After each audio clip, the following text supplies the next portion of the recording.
Hello Victoria, my name's Jessica Davis and fortunately a terminated paramedic and a terminated nurse just like thousands of other workers in the state.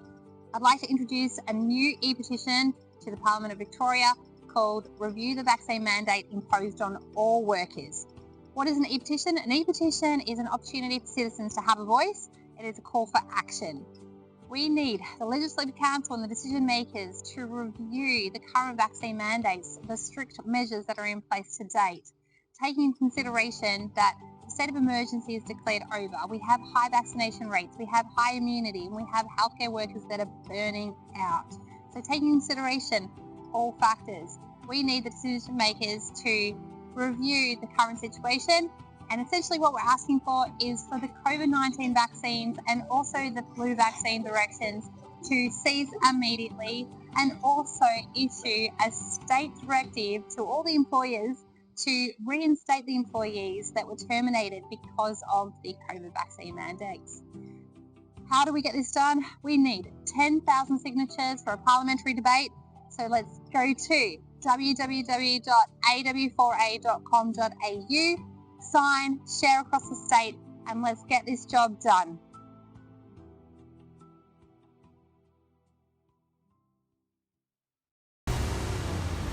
We have a massive power, and it's the power to say no. 2024 is the year when the pushback begins in earnest. People ain't seen nothing yet. That's what I keep telling people. It is a master-servant relationship where we, the governed, are the masters. Doctors are gaslighting patients. You press down enough on people for long enough, you leave them no choice but to rebel. So, no, I don't want to forget about it, and I won't shut up about COVID. The story of the unvaccinated is still yet to be told. We are one people, one flag, one Australia.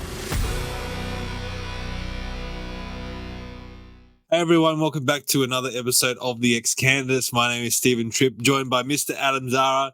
You can probably see by our eyes are very droopy, and we're probably lacking sleep big time because we've had a big day today. We were at the 2024 Environment and Energy Forum at the DYRSL. I've been talking about this forever, it seems, but it finally happened, and it was a great event. Tremendous feedback from people that were there, and judging by the speakers that were on stage, they all gave fantastic presentations, a wealth of knowledge, and some passionate speeches as well. Adam, you were there. You were a VIP at the event. How did you find it? You know what? I just want to take my hat off to you, to Sasha, Kim, the team. The event was organised great. You know, it was a class production.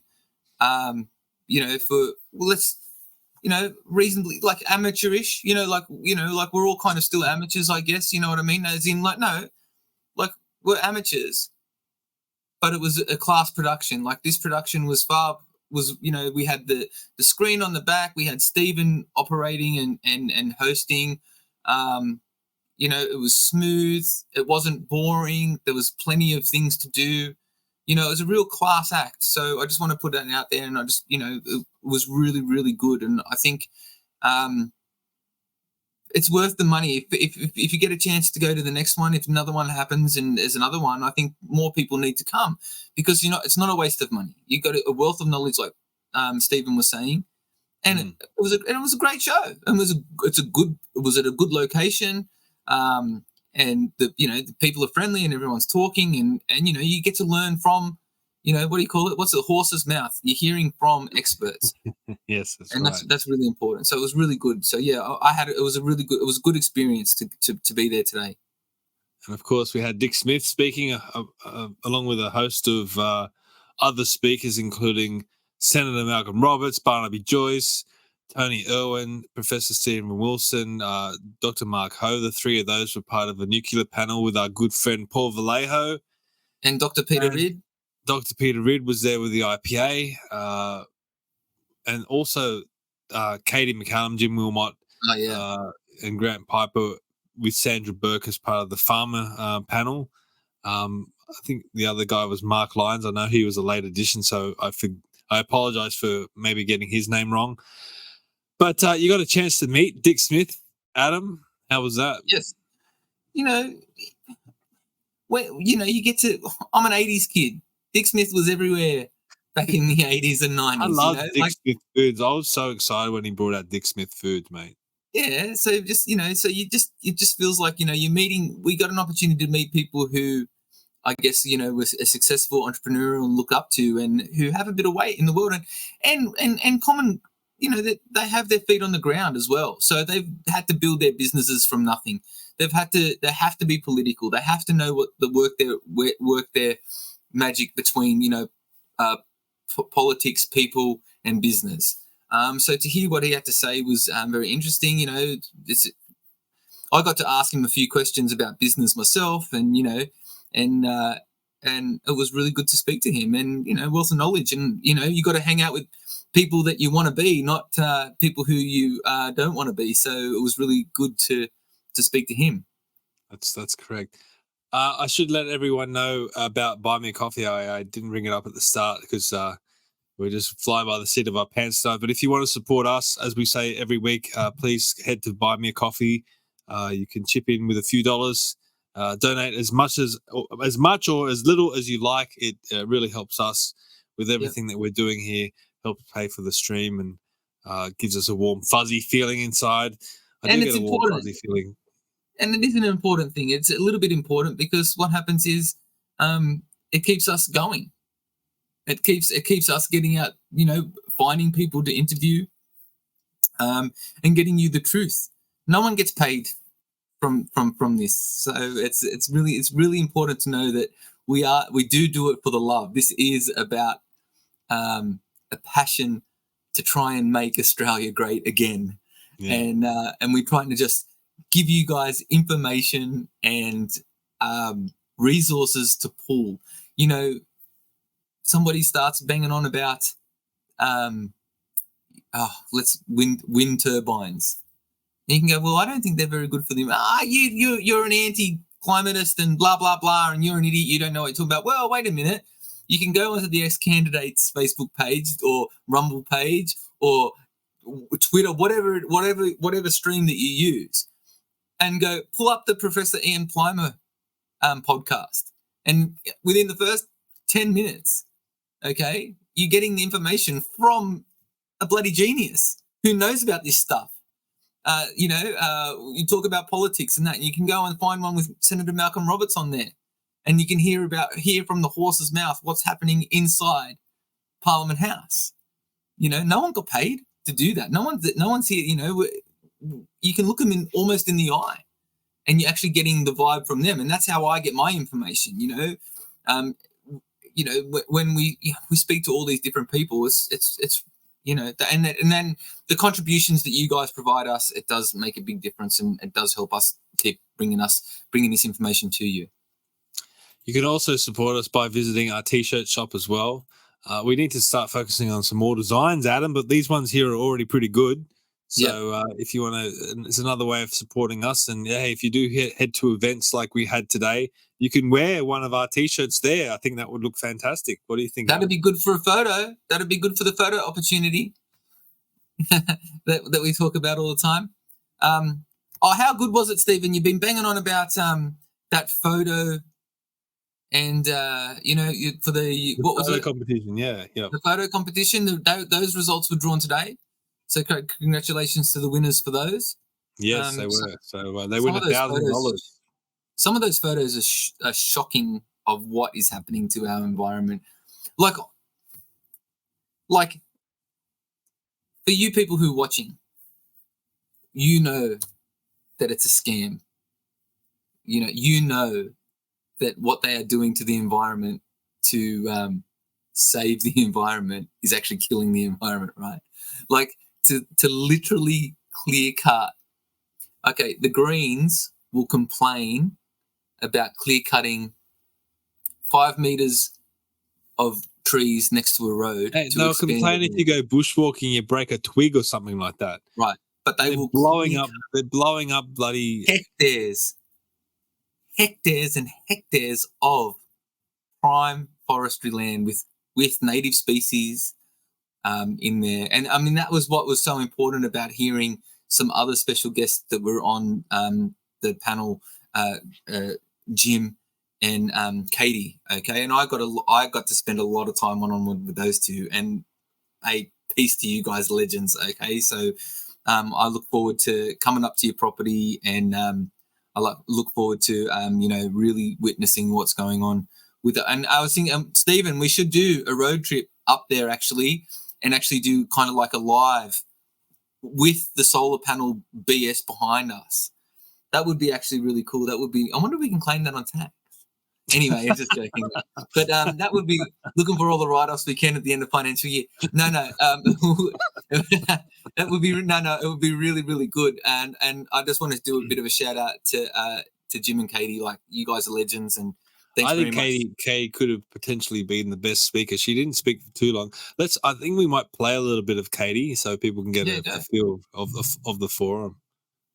This on? Yes. G'day everybody, my name's Katie McCallum and I come from Kilkeven, which is a beautiful little country town about an hour and a half northwest of the Sunshine Coast up there in Queensland. I left home at 1:30 this morning with my buddy here, Jim Wilmot, so that we could get down here today because we wanted you to hear what we have to say about what the Queensland government and government-owned corporations are doing to the people in our communities. So I come from a different background to most. I was a cop there in Queensland for over 16 years, and I joined the police because I had a deep-seated need to go out and protect people and to protect their property and maintain peace and order so that we could all live beautiful, lovely lives, which is what we were put on this earth to do. And I left the police a couple of years ago and I went out to live in Kilkeven where I bought the local shop. And in December of 2022, some of the locals came in early in the morning in tears to tell me that they had just learnt that we were about to have a 500 kV transmission line destined to go through our Greenfield district without our permission, pretty much. People need to understand that lives are being affected right now by the decisions that are being made by bureaucrats and government departments who don't even bother to step outside into these communities to see what's happening. One of the meetings that we held up in Kilkeven in the hall, the Powerlink bureaucrats turned up and they sat there and they looked at one of our beloved locals who was in a wheelchair with an oxygen tank attached because she was about to pass away. She was in the last legs of her battle of cancer. And she begged them for an answer as to whether or not her daughter would be okay once she was gone soon because the corridor for the power lines was destined to go across their land. She died not long after that, and she left this earth not knowing what was going to happen. And those people stood up there in front of her and they could not give her an answer and they did not care. That is what is going on in the places like where I live. We need to get the human toll of these stories out to people. I need every single one of you to go home tonight and I need you to tell your family and your friends, everybody, what's going on in these places. I'm not a scientist, but I can tell you that the thousands of acres of solar panels that are outside my town right now, well, what they did was they obliterated stunning cattle properties full of giant gum trees and they filled it with black glass. There's no wildlife there anymore. There used to be. And they want to put thousands more acres of that in there now. And it's all owned by China, by the Beijing Energy Company. You need to tell these stories to people down here because people in the city tend to think that we're NIMBYs. We're not NIMBYs. We are the people who are producing the food and the fibre and the minerals that everybody in all the cities of Australia needs so that you can survive. And we do it willingly. We do it with love because we love Australia and we love Australians. And we need everybody else to understand we need your love too. So please spread that message for us. It's all I beg of you to do, please. Thank you. Very powerful words. Yeah, so we're talking about it being a great speech, but I mean, she's talking about real issues that are emotional to her. You can see that she was breaking up while she was saying it. She's just recounting real stories that are happening in her communities. Yeah, it's unbelievable. People just think that, oh, you know, we're going to put up a wind tower, we're going to put up some solar panels and we're going to get free electricity. That ain't going to happen. It's not what it's about. It's not about that.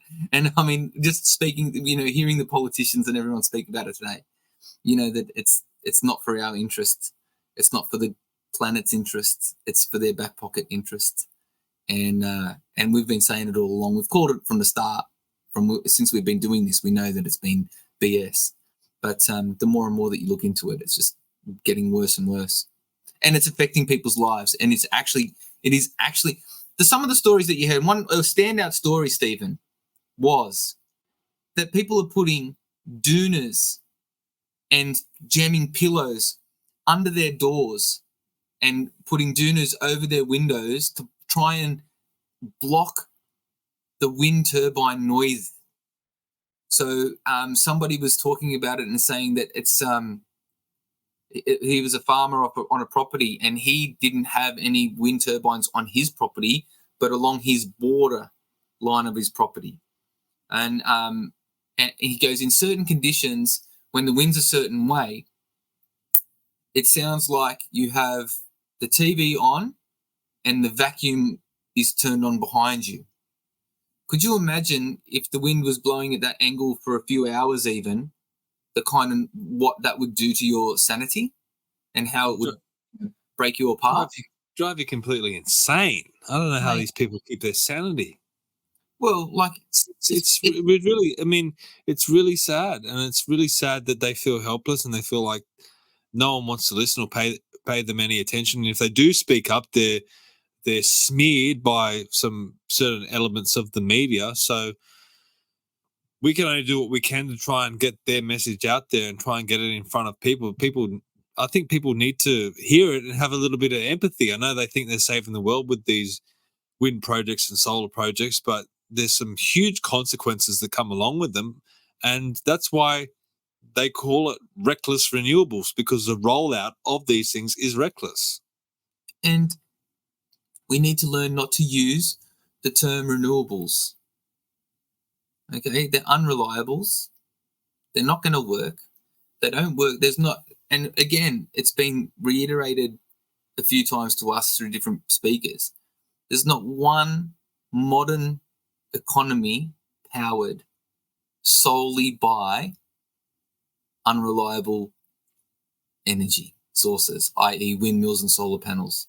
And then the countries that do try to say that they are powered 100% by reckless renewables, unreliables, okay, they're tapped into nuclear power grids anyway from countries that are next to them. So when they don't have enough energy from the unreliables, they just turn the switch and they're getting nuclear energy anyway. So that's how they firm up their grid. Okay, now don't forget, and Barnaby said this, right, is that we are an island continent. We cannot plug into somebody else's electrical grid. So we have all the minerals we need in our ground. We've got coal, we've got nuclear, we've got uranium, we've got gas, we've got all of that. And we are throwing it away to what? Have an unreliable energy source. Just think about what happens when the lights go out and don't come back on for hours and hours on end. And that's a scary thought, because what do you use when you're at home? When do you not use energy? When are you not using energy this day and age? Stephen, when are you not? We're using energy right now just to do this. Yeah, well, what are the kids going to think when they can't charge their iPhones? I know that's usually something that's bandied around and it's a big joke, but it's serious. I mean, people think, oh, I'm not that addicted to your iPhone, but think about it. Your whole life runs on there. If you want to do any banking or buy any tickets or buy, a lot of people, their food comes from, Uber Eats or, whatever it has to be. Like some people are ordering 3 meals a day based on these apps that are just sitting there on their phone. If you can't charge your app, don't think you're going to be able to walk down to the local shop to buy some food, because they're going to be blacked out as well. That's what if, then people talk about it. But what about, hospitals? Okay, backup generator here or whatever they've got, they're still part of the grid. Okay, imagine having a hospital full of sick people, which is supposedly what there always is now. Okay, with the health crisis. Okay, and then what happens is the whole place shuts down because there's not enough energy in the grid. Then what happens is, so then you're going to go onto backup generators and you're only going to run life support. You're going to basically be running life support and the critically injured or ill. Okay, you're not going to actually be having like full services happening through the hospital, whereas, you've fallen over and twisted your ankle and you want to go and get checked out or something like that. I mean, you think about what kind of chaos it's going to cause. Okay, and this is what the whole point is. There's cost benefit analysis, and pretty much the fake renewables or the unreliables really don't meet any of it. No. Well, look, I was very privileged to get a couple of interviews. Chriscoveries helped me out a lot. Big shout out to Chris. I got the chance to interview him, also Craig Kelly and Topher Field. So Awesome. we're going to play those at the end of this to wrap things up. But if anyone wants to keep up to date with what the National Rational Energy Network are doing, you can head to this Facebook page and follow Reckless Renewables. So all the Reckless Renewables rallies and this forum were hosted by the National Rational Energy Network. So keep up to date with all of that by following this Facebook page. And while you're at it, you might as well follow our page as well. We need some love as well. So look, it was a fantastic event. Stay tuned for those interviews to come. And thank you, Adam, for coming all the way to Campbelltown, and you helped me out in a few issues today. It was a big, all these events, there's always problems and things that happen, and it went off pretty well, but there's always something. I was running around like a headless chook, and you always put your hand up to help. So thank you, Adam, and thank you everyone that came. It was a great event, and hopefully we did something to get these stories out there for these people that are facing this stuff on their doorstep. It's on their doorstep, and no one wants to listen to them. So hopefully we gave them a platform, and hopefully the message does start to get out there that this push to renewable intermittent power does have some massive problems and implications for this country. It is a devastating policy. Net zero is a devastating policy. And basically net zero is going to end up meaning net zero Australia. We're not going to have anything, no independence, no sovereignty, and we're going to hand everything over to, our rivals. And you can find the whole event on ADH TV. Also, I've been sharing on the screen here now the YouTube channel. So if you do follow ADH TV on YouTube, you'll be able to find the Energy Environment Forum, they've called it. It's probably in their live tab, so it won't come up in the normal video section. But if you click the live tab on ADH TV, you should be able to find this whole forum. Again, some fantastic speakers.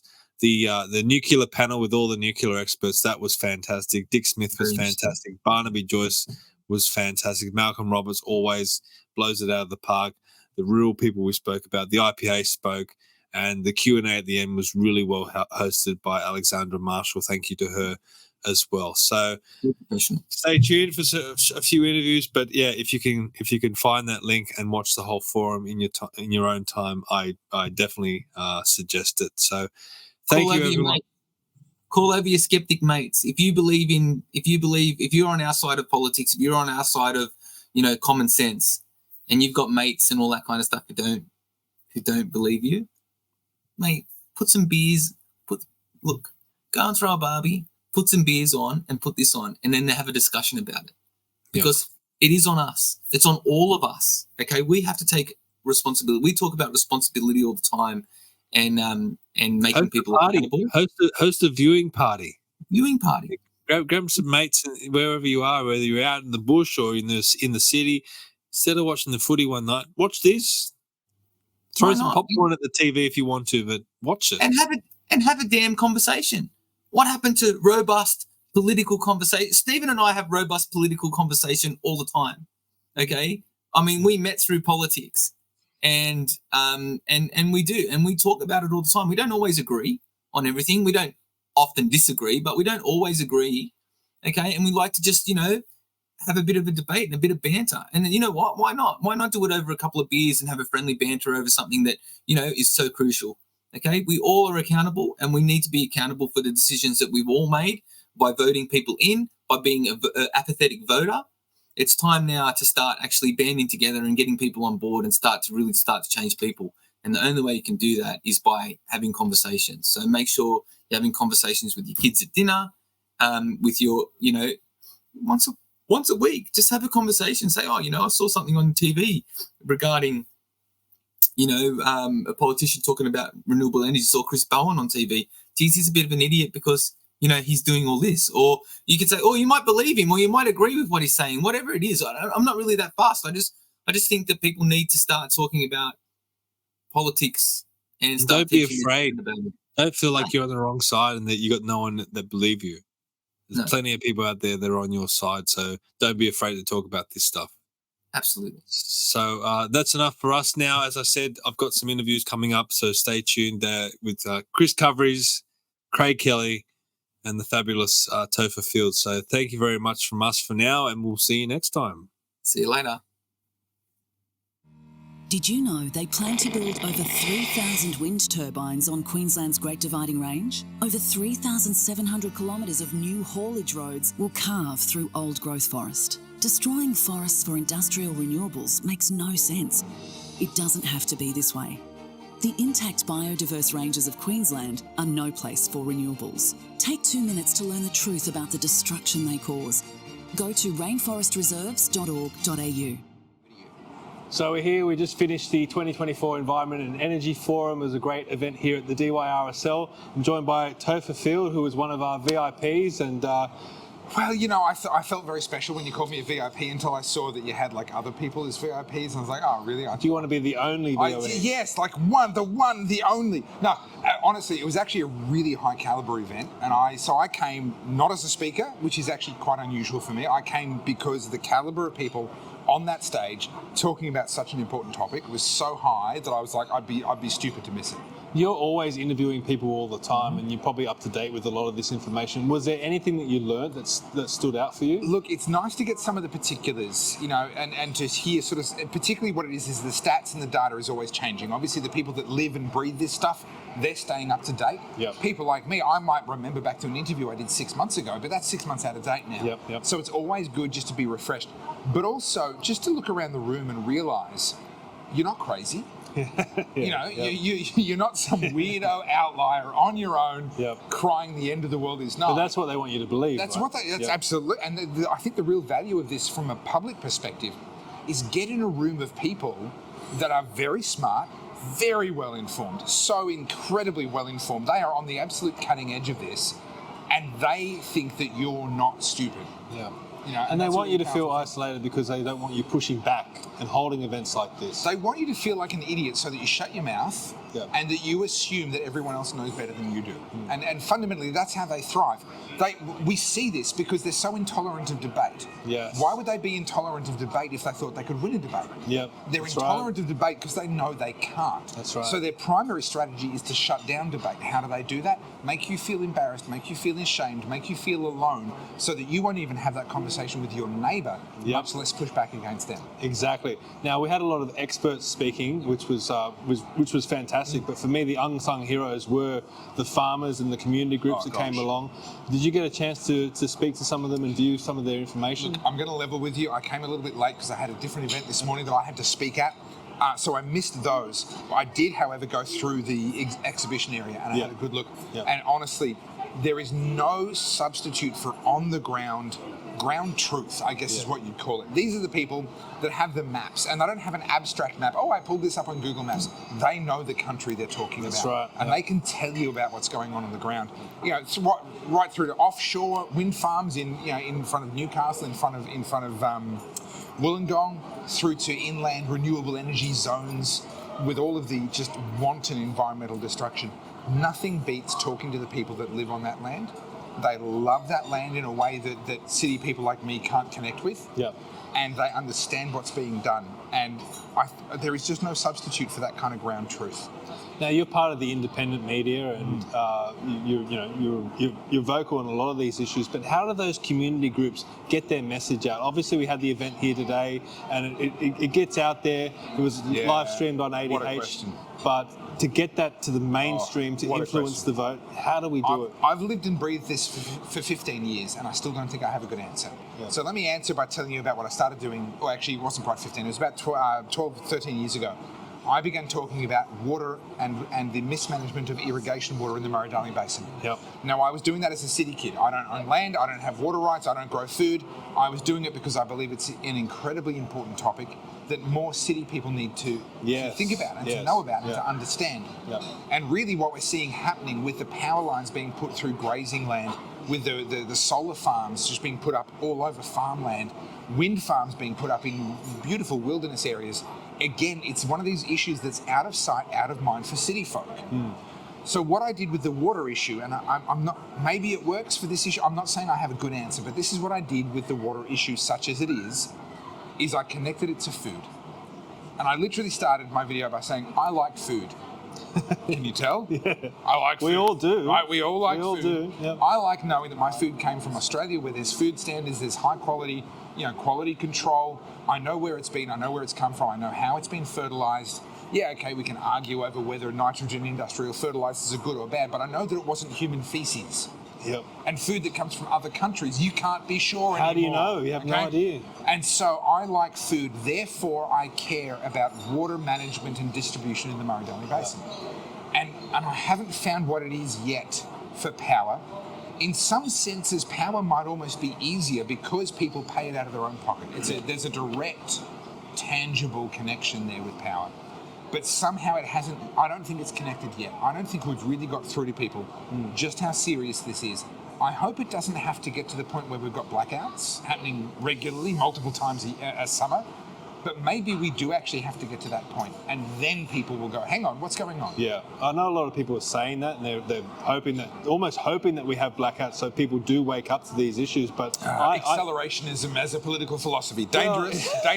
But it's also very destructive. I mean, blackouts can cause a lot of problems. Look, so we definitely don't want to go down that path. We need to be able to wake people up before we get to that stage. If you're a consumer, blackouts are inconvenient. If you're a producer, blackouts can be fatal. So I spent 7 years working in refrigerated logistics. All the fruit and veg that went to Coles in Victoria, and parts of New South Wales, parts of South Australia, and all of Tasmania came through the warehouse where I worked. A blackout for us meant the temperature got above 4 degrees, and that meant that every single thing in our warehouse had to get thrown out. And that meant that there was a state and a half, or actually 2.5 states, were not getting fresh fruit and veg tomorrow. Yeah. Right? If you're an aluminium smelter, a blackout means that things harden inside the massive jolly metal drums they've got, and now you have to throw that away and import a new one from Europe. Yep. And your plant is down for weeks, if not months. Yeah. But who knows that? Yeah. If you're a consumer, you think, oh, that's inconvenient. I don't have light. I can't watch the TV. Yeah. If you're a producer, a blackout can be fatal. Yeah, to your business. That's an absolutely fantastic point. I mean, look, I know I interviewed you a few months ago, and I've watched that interview a few times now because I just think you're one of the leading thought leaders in this country. That's very kind. And I don't know how you're able to take an issue and just conceptualize it in such an amazing way. So, well, thank you. I appreciate that. And the reason I can do whatever it is that I do, and I'm not going to make any claim to fame, but thank you. I appreciate your words. The reason I'm capable of doing whatever it is that I do is because I attend events like this. Yep. And I listen to actual thought leaders. And here's the thing, I will accept that I'm a very good communicator, but I don't think I'm a thought leader. Okay. What I do is I listen to the thought leaders and I process that, and I say, how can I regurgitate and reprocess this and communicate that in a way that is going to connect to the average person? Because those people that are geniuses, that are genuine thought leaders, often can't connect with the everyday man on the street. Yep. I'm not a genius, which means I can connect with the everyday man on the street. But I need that input, and I get the input from people like the amazing people that were speaking here today. Yeah. And I sit there and I process that. And maybe it'll take a few weeks for that to slowly filter its way down in my mind and then I'll figure out how I'm going to communicate these concepts in a way that the average person who's not stupid, but who is busy. Yeah. They've got other things to do. They're feeding a family, they're keeping their business alive, they're enjoying their hobbies and sports and life, and you've got a moment of time with them. How do you communicate a complex, arcane issue that's come out of the mind of a genius to the average person who's busy? Yeah. Well, that is probably the only thing that I will lay claim to, is for whatever reason I seem to be able to do that.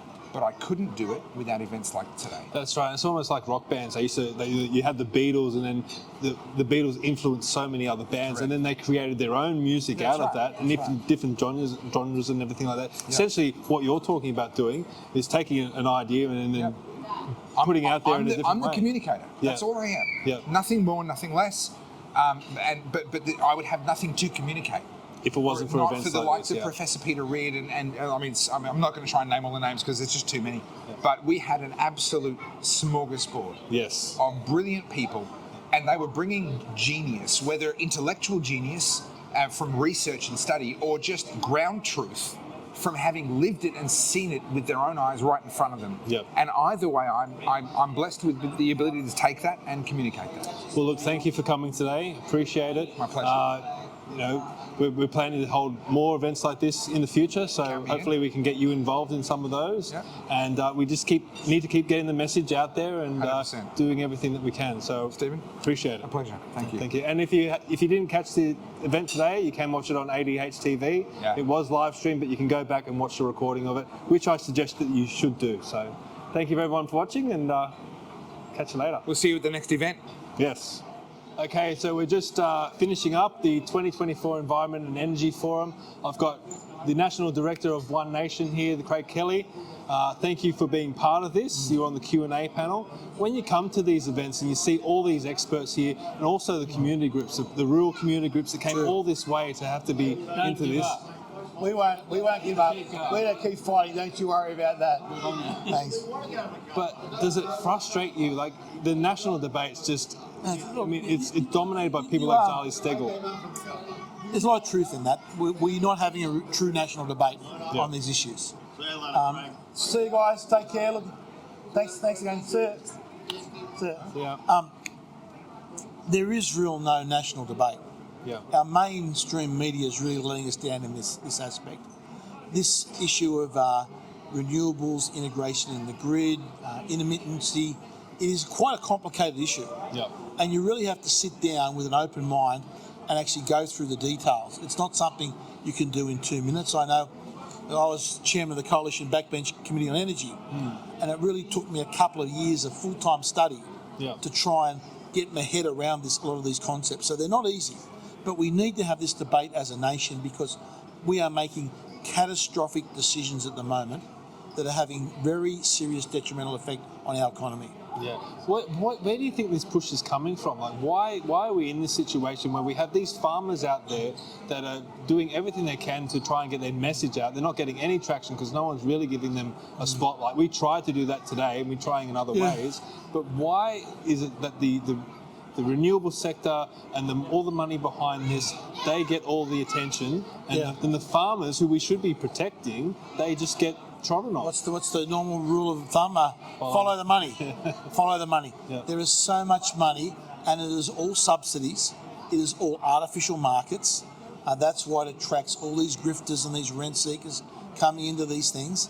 The weight of money that they've got, they can easily pay people off, silence people, buy people out.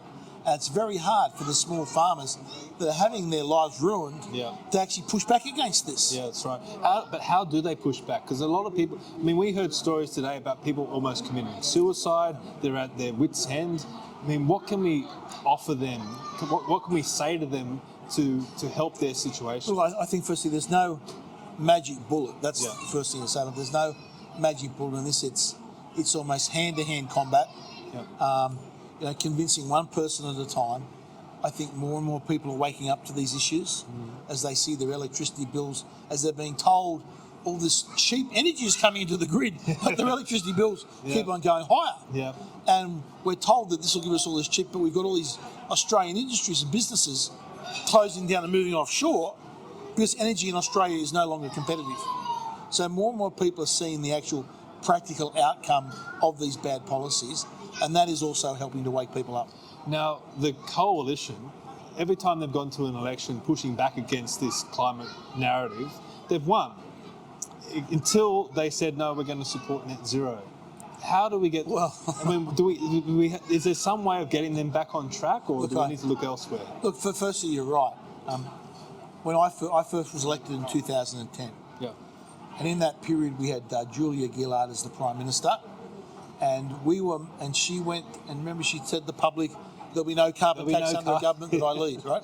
That's how unpopular the carbon tax was, that she had to tell that lie to get elected, right? Yes. And we actually had marches and rallies in the streets, and that's how we won in 2013 in an absolute landslide.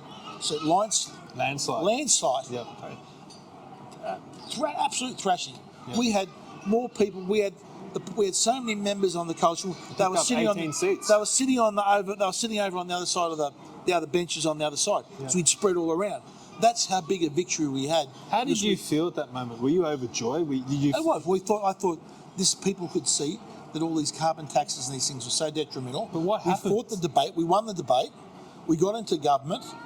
We got rid of the carbon tax, but then we put all these other things in place and we didn't change things. And then one day we're sitting in the party room and Tony Abbott walks in and decided that we've signed up to Paris with I think it was 24 to 28% reduction of 2005 levels. But hang on, where was the debate on this? Yeah. We've changed the policy that we took to the election, and there was no debate in that, unless I went to the bathroom and missed it. I must have, I go to the bathroom and missed this debate.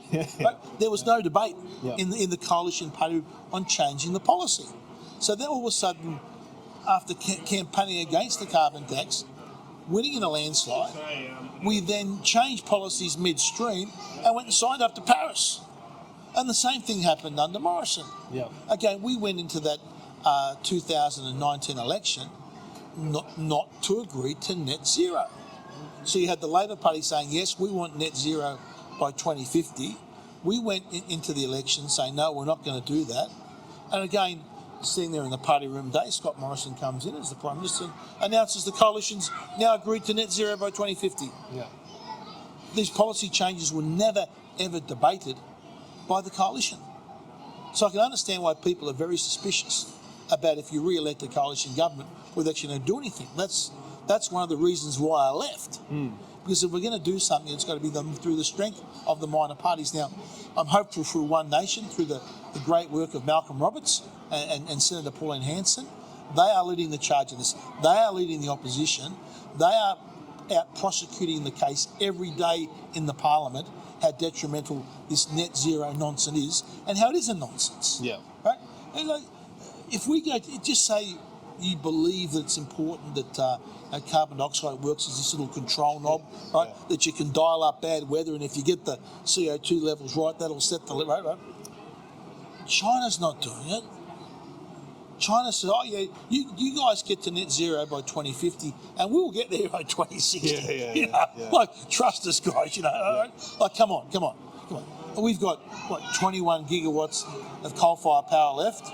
China has already, I think it's 1,100 gigawatts, and they're building under construction today, right? Not in planning, under active construction today, it's something like 136 gigawatts. And they're building that with our coal. So they've got. So what our entire coal fleet is, which we're planning to close down, they've already got 50 times more than what we have, and they're building now another 6 times under construction today of what we've got. So they're going to need coal for decades. And when you build these power stations, they've got a 40, 50-year life. What, they're going to close them down by 2030? It is just a complete nonsense. And the real concern is it is putting our nation at a competitive disadvantage against China. Yeah. Now, this is just not another nation. It's not a competitive disadvantage against New Zealand or against Canada or something, or a competitive disadvantage against the USA. This is a competitive disadvantage we're giving against a totalitarian nation that is military expansionist. We've seen what they're doing in the South China Sea. We see how they're trying to get greater influence in the Pacific. All our defence policies are based around containment of China, and we're handing them an economic, political and military advantage with our energy policy, this is beyond insanity. It is, yeah. And this is where we are. This is why these talks and these debates are so important. Because unless we can wake the Australian population up on these issues and we can get a turnaround and actually realise how detrimental this is to our economy, we're going to continue as a nation to go backwards. Real wages are going to continue to decline, and we're going to have more people in poverty, and we're going to be less well off as a society. Now, I was desperate to try and get some Liberal Party people at this event today, the Environment and Energy Forum. We did get some nationals, Barnaby Joyce and Jacinta Price sent it through a great video as well. Obviously, One Nation are always happy to be involved in these events. Malcolm Roberts flew down from Queensland. You came along. One Nation have some great members of Parliament. Sarah came down in South Australia. I think she should be the Premier of South Australia. I mean, she's fantastic. I haven't met Sarah, but she's doing an absolutely fantastic job. You have Ricky. And the point that makes is, she came from completely outside of politics, right? Yep. So the idea that you need these professional politicians to run things is rubbish, right? Yeah. There are people in almost every profession out there that would make a good politician in Canberra. And in fact, the less they've been involved with the political scheme and all the backhanded deals and the infighting and factional fighting of the party, the more effective they are. Yeah. I think Sarah is a veterinarian. Yep. She's come in. Fantastic member of Parliament, exactly what you want. Yeah, exactly. But this is the point. One Nation do have some fantastic members of Parliament in almost every state around the country, but there's still this smear against the party.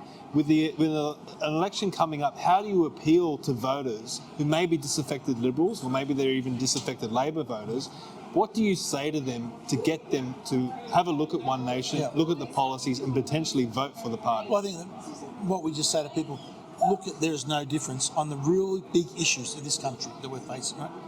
Net zero, there's no difference between the Liberal and Labor Party, right? The Global Pandemic Treaty, World Health Organisation, both the Labor and Liberal Party want to sign up to that, right? Digital ID. The Digital ID bill that was passed was a Liberal Party idea. Yeah. We've got the dis and misinformation bill, more government censorship. Again, originated with the Liberal Party. That surprised you when Dutton came out the other day and said that he was going to back it? No, look, it's all the big issues that this country faces. The Liberal and Labor Party are so close together, there's not a split match between them, right? At net zero, they argue about whether the question is how do you get there? Our debate should be the things are nonsense, we don't need it. That's where the debate should be. So there's no real, I think the more people look at the policies of the two parties, they realise the closer they are to each other. That's why you don't get anyone from the Liberal Party turning up. Now, look, Barnaby's I think he's a good mate. We've been close, and I've known Barnaby before I got elected to Parliament. Yeah. I have great respect for him. But the reality was that he was the deputy leader of this country, the deputy prime minister of this country, when a lot of this nonsense was happening under both Tony Abbott and also then later Scott Morrison. And Barnaby makes all the right noises and bits and pieces, but the reality is when he was there as deputy leader, we didn't fix anything. We actually went backwards. We brought in more of this nonsense. Was he in a no-win situation though? Well, look, sometimes you've got to make a stand in politics, right? Yeah. It's easy to say that, look, oh yes, he had to go along with that sort of thing. Well, I was in the position where it would have been very easy for me to go along with things. That's true. Right? That's true. And I said that, you got to make a stand sometimes on principle, and you might lose in the short term, but ultimately you hope you're going to win in the long term. And I would have liked to have seen the Nationals, like what's the point of the National Party? If we're going to see country people sold out like they were through these net zero policies, what's the point of them voting National? Yeah. Well, look, thank you very much for coming today. It was a great event, and your contribution was great as always. If you missed the event, you can catch it again on ADH TV. There'll be a replay of it, and there was some fantastic information. So please watch it back, and thank you very much for Craig Kelly for everything that you do. Yeah, great. Thanks. No worries. Thank you. Okay, take 3, because first we were kicked out by a very, very polite security guard, and then we had some technical difficulties, but hopefully this one works. Now, you were at the event today, you were running around like a headless chook, working your ass off. Did you have any chance to pay attention to some of the speakers and presenters, and if so, which one stood out for you? we've heard a lot of the speakers who you had previously. We've heard Malcolm Roberts before, we've heard Craig Kelly, but someone unique who holds a really special place in Australian culture is Dick Smith. And I heard some of what he had to say today, which was remarkable to hear how much on the same page he is with far-right, crazy, climate science denying Barnaby Joyce, Daniel Wild of the coal-fueled IPA. And there Dick Smith is pretty much reading from the same sheet of music. And I'm like, this is the move where this topic is shifting from coal fuel, all the far right crazy climate science denial to Dick Smith is now a climate science denier. Maybe there's something very sensible about how we're subsidising these, as I heard them called today, intermittent power sources. Not intermittent.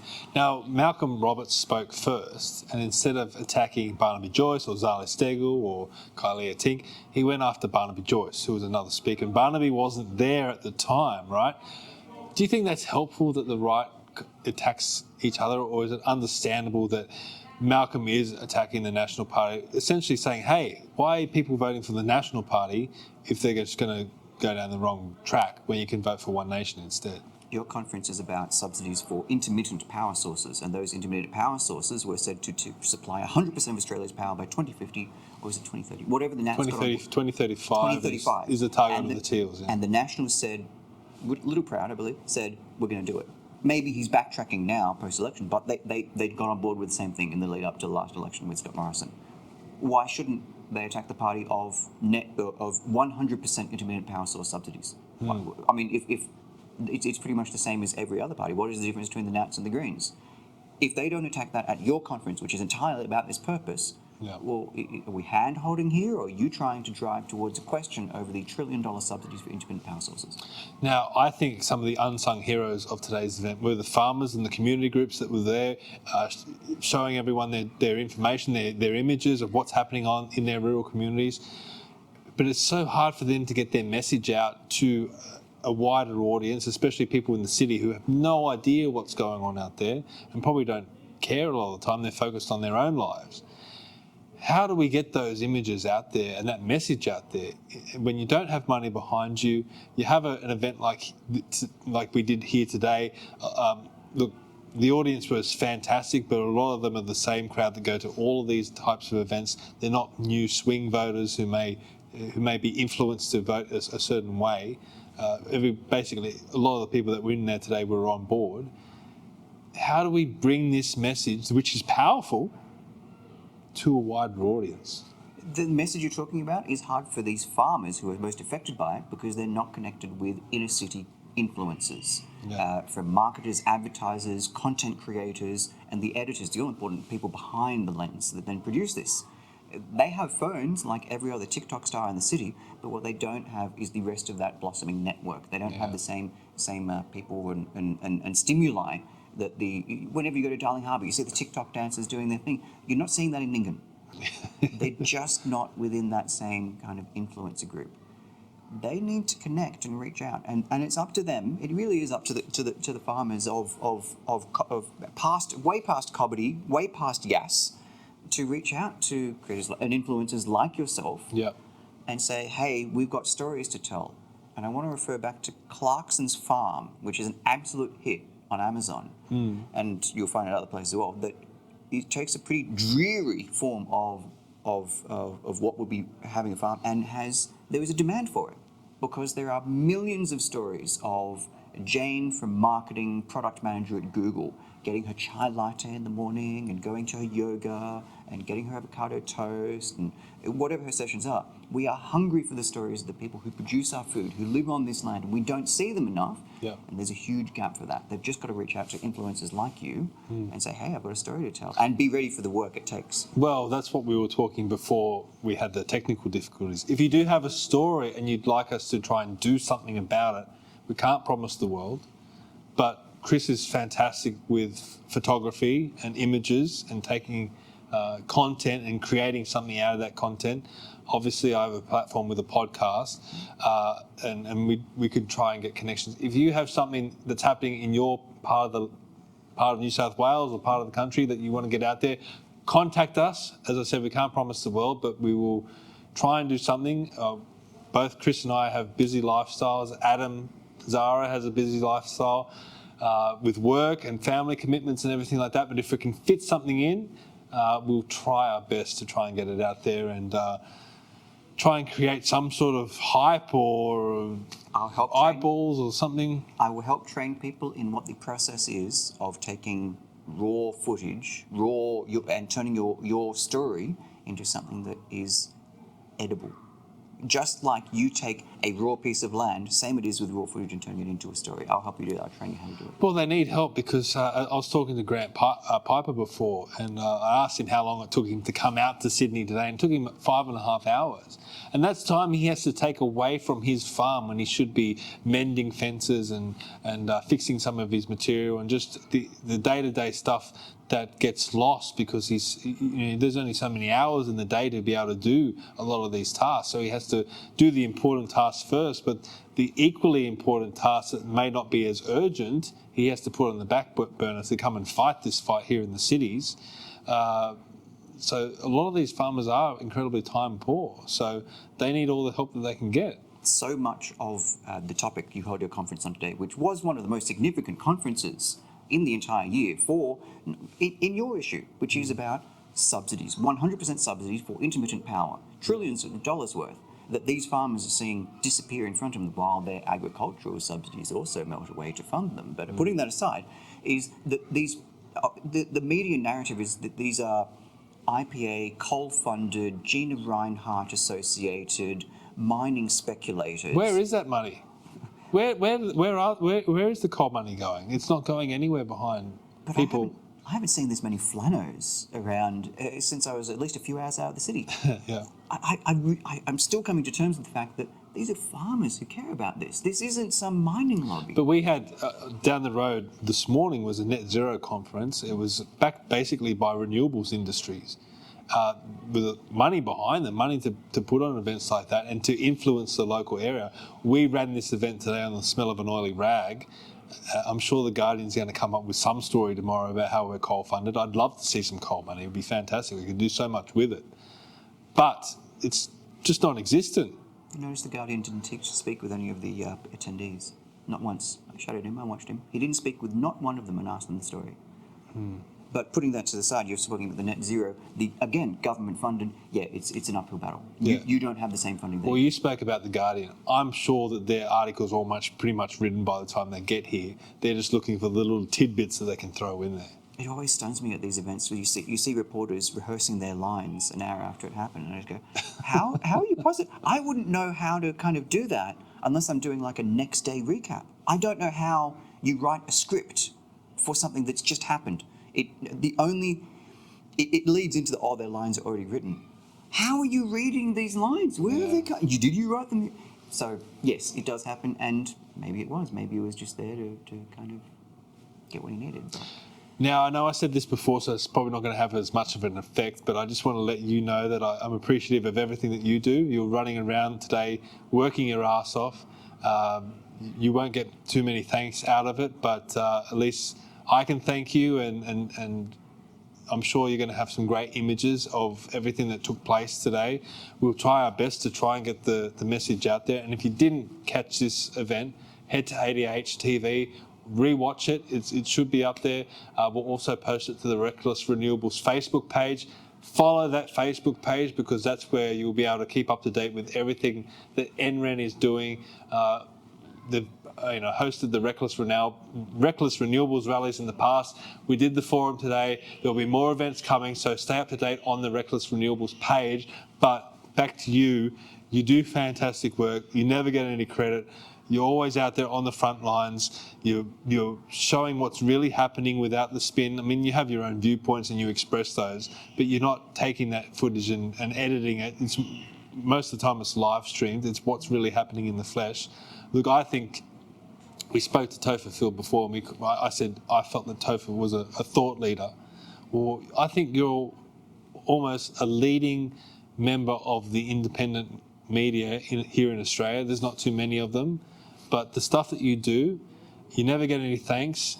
Oftentimes people, want to criticise you or whatever it is, but you do some really great work, and you always stick up for the right causes. And I know you said when you came into this you were completely impartial.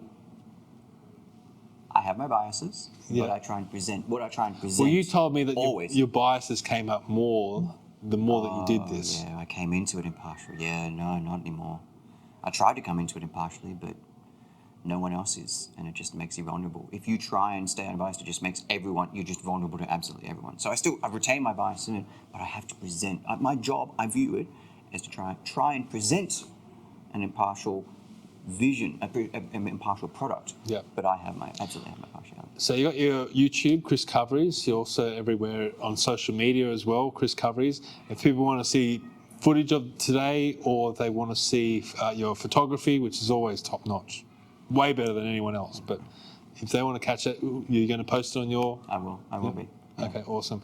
Look, thank you everyone for watching. It's been an incredible event. A lot of time and effort and damn hard work went into organising this event. A little bit of luck as well. We were very lucky to get Dick Smith and Barnaby Joyce and all of our great speakers that came along and made this event tremendous. It really was tremendous. And please, if you haven't watched the event, go to ADH now and watch it. There's a lot of great information there. Obviously, our nuclear experts panel, that's one thing to watch and learn about, but also the farmers as well. The farmers panel that we had was out of this world. They speak so well. They're passionate about what's happening. They're at their wits' end almost. Like we heard stories about people on death's door or committing suicide. Tragic stories that aren't getting out there to the mainstream. So it's up to us somehow. Keep chipping away. Maybe one day you and I will sit down again and look back on all this stuff and said, look where we've come from to now, and we're having a lot more success now. But right now, here in this moment, we're doing everything that we can, and I guess we just keep chipping away, mate. Host another one next year. It's great. All right. Nothing like it. Nothing like it around. Thanks a lot, Chris. Do it again.